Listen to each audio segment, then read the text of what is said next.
Assalamualaikum warahmatullahi wabarakatuh. Apa kabar sobat Sopter semuanya? Semoga kalian semua dalam keadaan sehat jasmani dan rohani, tidak kekurangan satu apapun. Seperti biasa, jangan lupa bantu Mimin untuk tekan tombol like. Terima kasih. Tuan dan Nona, lanjut.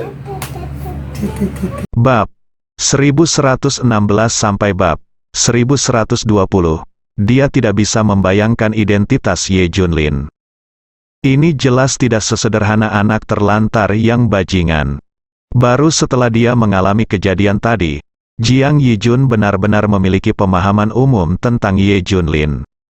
Ternyata Ye Junlin mengabaikan keluarga Ye dan bahkan bertaruh dengan Ye Lingtian, bukan karena dia cuek, tapi karena dia punya modal cukup untuk menantang keluarga Ye.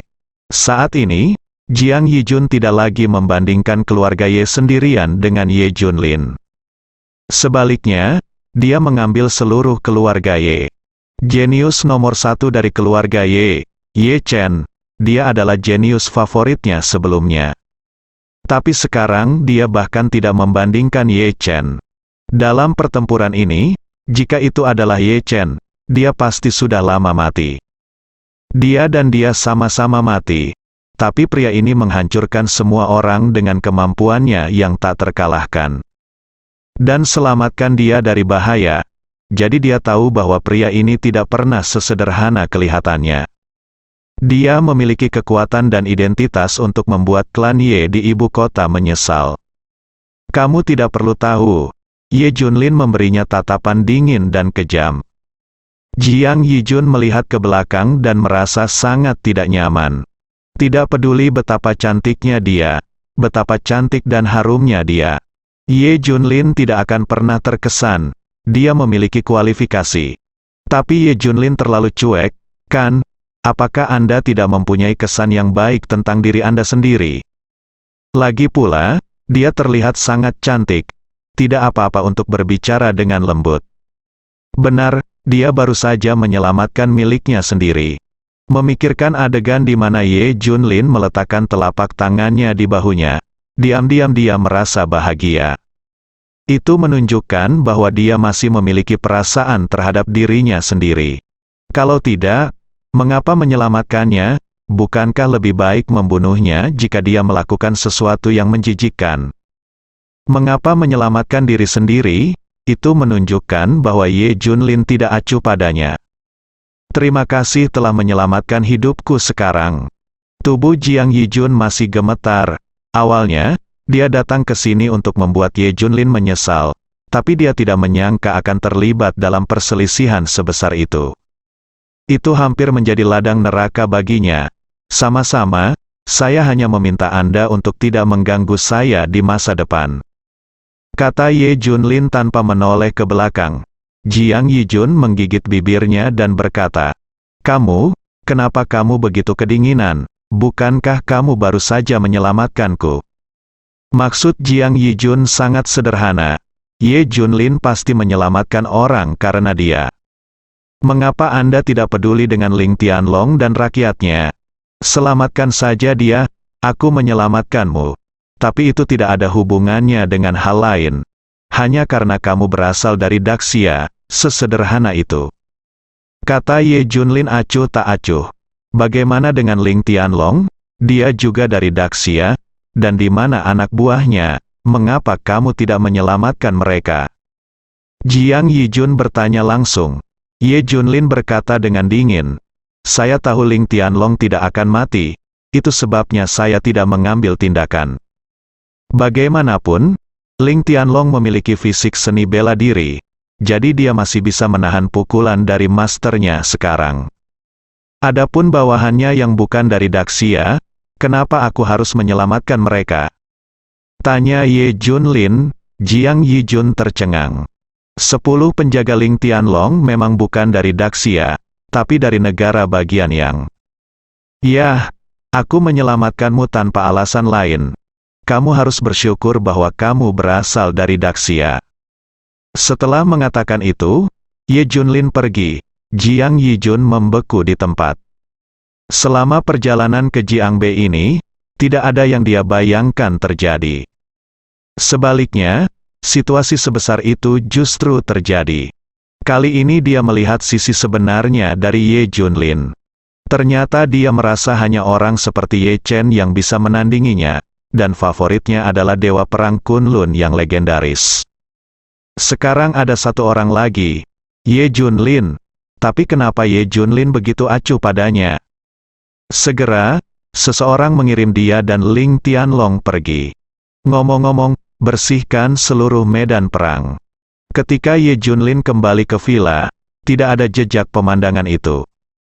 Seolah-olah tidak ada seorang pun yang pernah ke sini.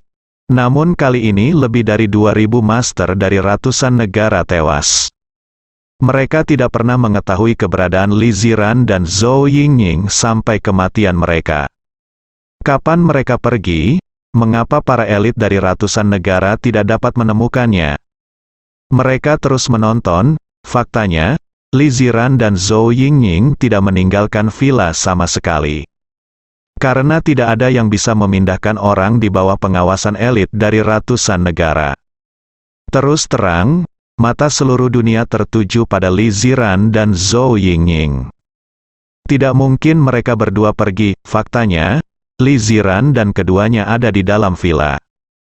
Ini berasal dari desain ruang pernikahan Ye Junlin. Dia sengaja mengawasinya dengan cermat dan menciptakan ruang rahasia di bawah villa. Alasannya adalah suatu hari nanti situasi ini akan muncul dan dia tidak akan bisa melindunginya tepat waktu, sehingga dia bisa membiarkan Li Ziran dan yang lainnya bersembunyi. Saya tidak menyangka ini akan berguna kali ini. Ye Junlin hanya ingin memancing semua orang agar dia bisa menangkap mereka semua. Namun dia tetap tinggal di villa sepanjang waktu, sehingga sulit bagi pihak lain untuk menyerangnya. Ini mungkin tidak dapat menangkap semua orang dalam satu gerakan. Dia khawatir menemukan kesempatan untuk meninggalkan villa dan membagi medan perang. Hasilnya, Ling Tianlong dan Jiang Yijun datang. Beri dia kesempatan sempurna untuk meninggalkan villa dan biarkan musuh mengambil tindakan. Nampaknya kedua orang ini berkontribusi banyak. Menyenangkan sekali, sudah lama sekali aku tidak bersenang-senang seperti ini. Teriak Bai Hu, kali ini mereka semua musnah, jadi pemukulan itu pasti melukai mereka. Semua orang tertawa, berita tentang Jiang Bei segera menyebar ke seluruh Daxia dan seluruh dunia. 18 negara di luar negeri dan kekuatan lainnya semuanya tercengang. Gagal, apakah masih begitu menyedihkan, tanpa ada yang kembali? Seberapa kuat dia, dalam pertempuran ini? Lebih dari 2000 master yang dikumpulkan dari puluhan ribu pasukan luar negeri dimusnahkan sepenuhnya. Pertempuran ini membuat nama Kunlun kembali bergema di seluruh dunia. Iblis itu masih kuat, bahkan dengan kelemahannya, dia tidak terkalahkan. Evaluasinya masih sama seperti sebelumnya. Ini adalah dewa, dan manusia tidak dapat melakukan apapun padanya. Kunlun, dewa perang Daxia, menghadapi invasi ribuan penguasa luar negeri dan sekali lagi mengambil tindakan, membunuh semua pihak, memusnahkan seluruh pasukannya dan menindas ratusan negara. Berita itu menyebar. Saat ini, seluruh dunia sedang mendidih. Dewa perang Kunlun Daxia lebih kuat dari sebelumnya dan tak terkalahkan di dunia. Kalimat ini sekali lagi ditafsirkan, selama dia ada, Daxia akan menjadi area terlarang.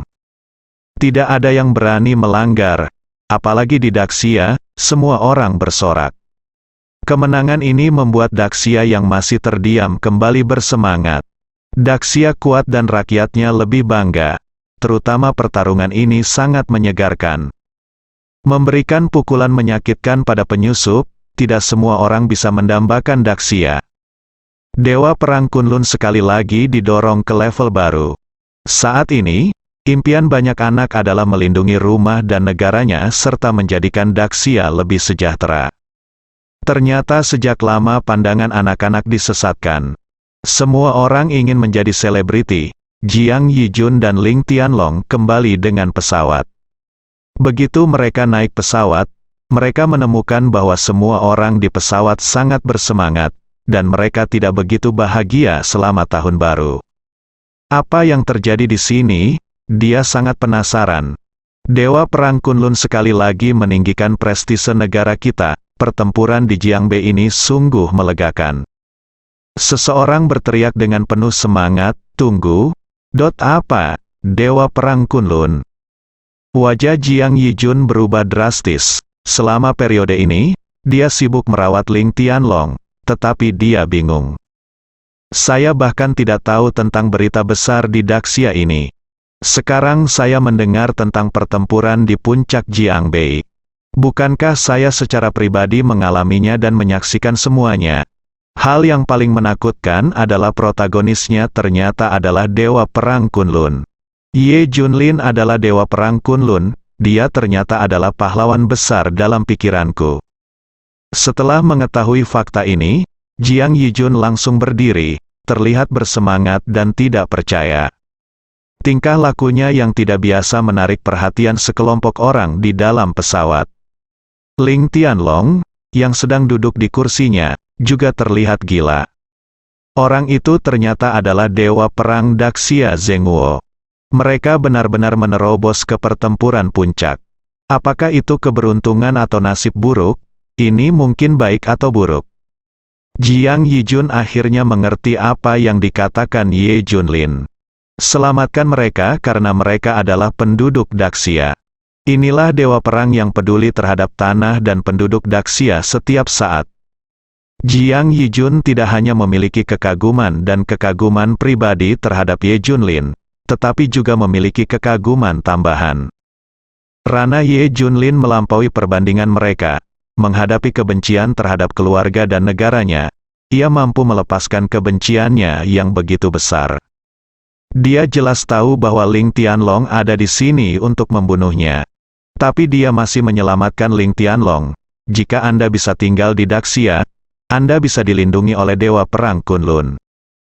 Suatu hal yang membahagiakan, Jiang Yijun sedang dalam suasana hati yang rumit dan terus melihat keluar jendela.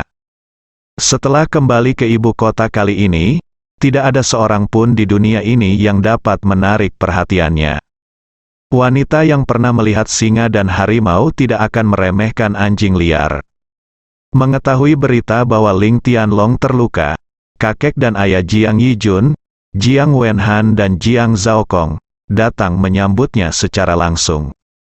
Ada juga Ling Fei, kepala keluarga kerajaan Ling, yang merupakan kakek Ling Tianlong. "Ah, kenapa kamu terluka seperti ini?"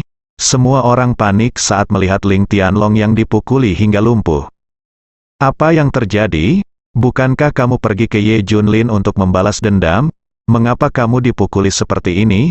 Dan di mana 10 penjaga yang saya undang secara khusus dari negara yang, di mana mereka?" Ling Fei bertanya dengan cemas.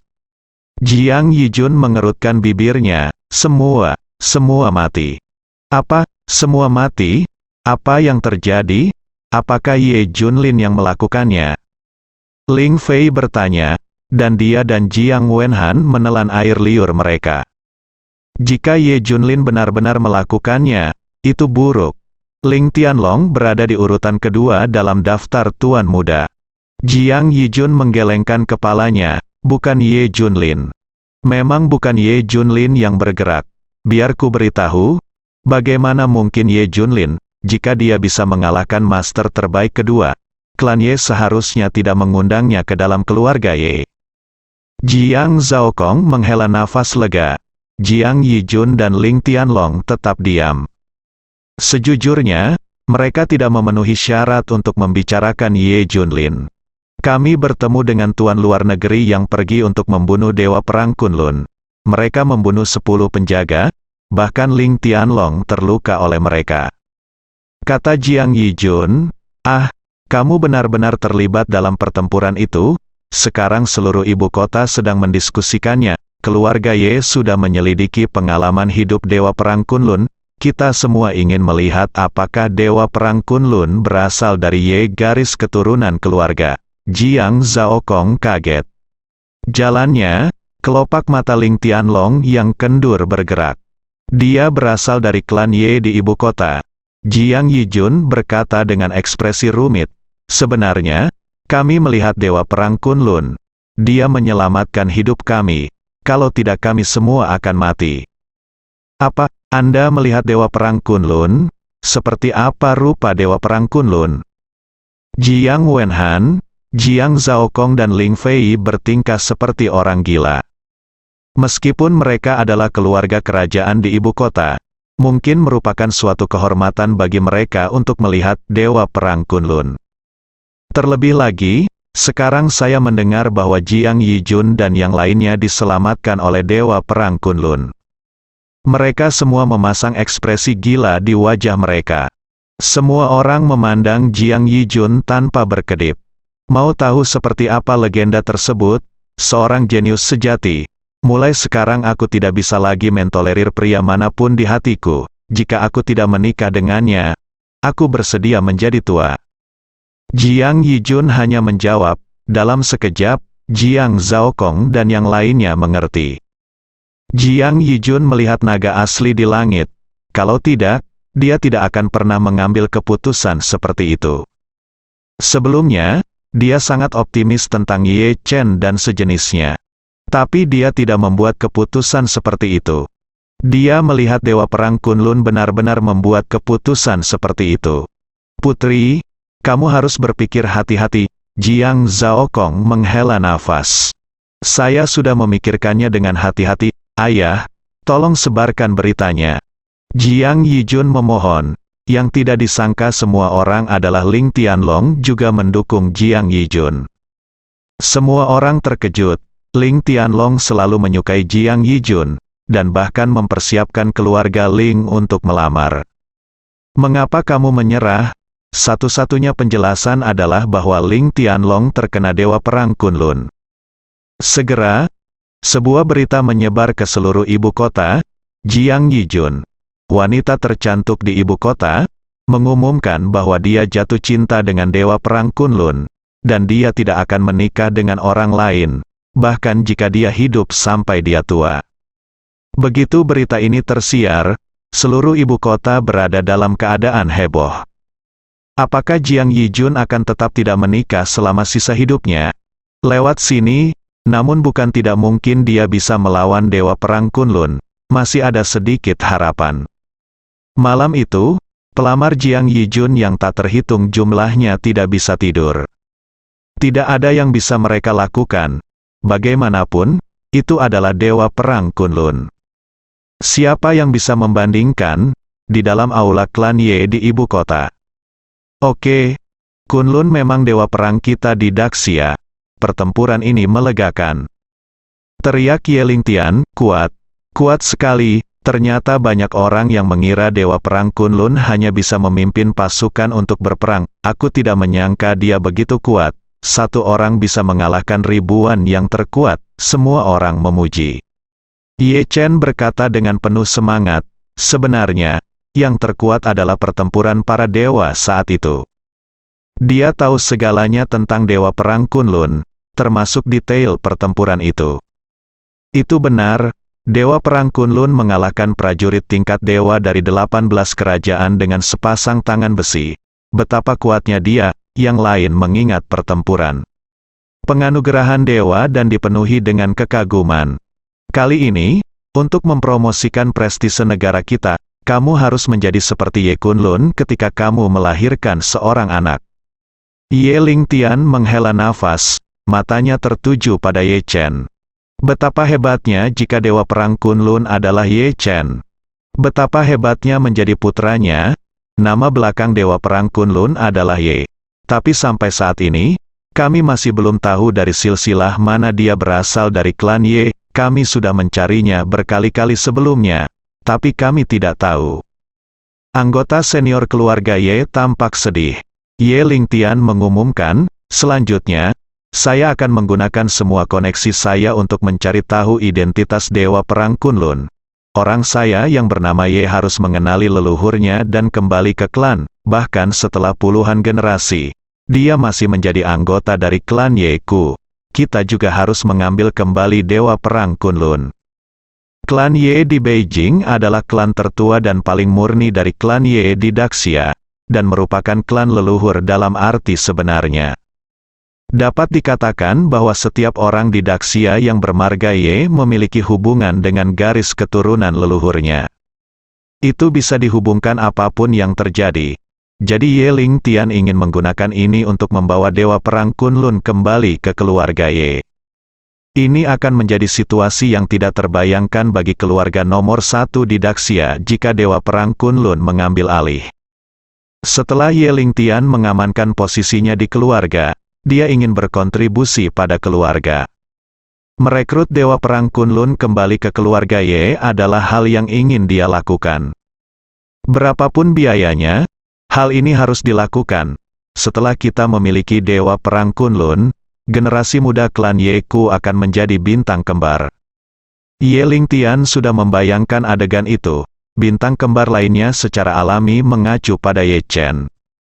Tuan, izinkan saya memberitahu Anda sesuatu. Ye Chen tidak memenuhi syarat untuk dibandingkan dengan Dewa Perang Kunlun. Seseorang segera menuduhnya, aku baru saja memikirkannya. Ye Ling Tian tersenyum. Ye Chen mengepalkan tinjunya erat-erat. Dia telah berusaha keras untuk mengejar Dewa Perang Kunlun. Tapi dia terlalu kuat, buat dia putus asa. Kepala keluarga, para tetua, ada berita dari keluarga kerajaan Jiang.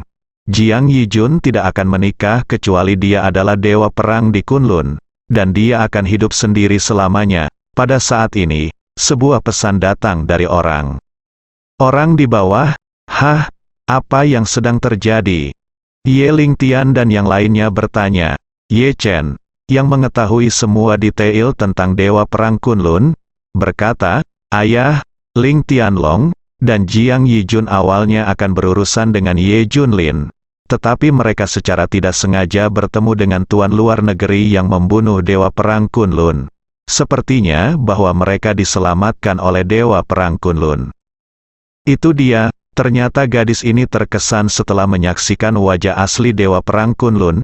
Belum lagi dia, wanita manapun di Daxia pasti ingin menikah dengan Dewa Perang Kunlun setelah bertemu dengannya, kan? Kata Ye Ling Tian.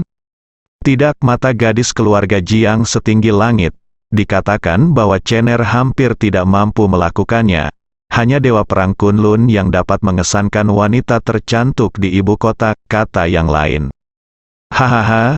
Kudengar Ye Junlin terobsesi dengan Jiang Yijun. Apakah dia sengaja tidak memutuskan pertunangan? Apakah ini masalahnya? Ye Ling Tian bertanya sambil tersenyum. Ye Chen mengangguk. Itu memang terjadi. Wajar jika Ye Junlin, pria berdarah panas, menjadi impulsif saat melihat Jiang Yijun. Jika dia tidak punya istri, dia mungkin tidak akan memutuskan pertunangan. Apakah dia layak? Dia bukan Dewa Perang Kunlun. Jika dia tidak menikah, apakah dia layak untuk orang lain? Itu konyol. Ye Ling Tian menampiknya. Ngomong-ngomong, semua orang harus cepat dan menemukan identitas Dewa Perang Kunlun. Jika itu tidak berhasil, keluarga Ye kita akan menemuinya secara pribadi di Jiangbei. Ye Ling Tian sudah membuat rencana. Ini, dia tidak menyangka akan pergi ke daerah Jiangbei dan Jianghai lagi dan lagi dalam hidupnya. Berita bahwa Jiang Yijun tidak akan menikah dengan Dewa Perang Kunlun menyebar ke seluruh ibu kota.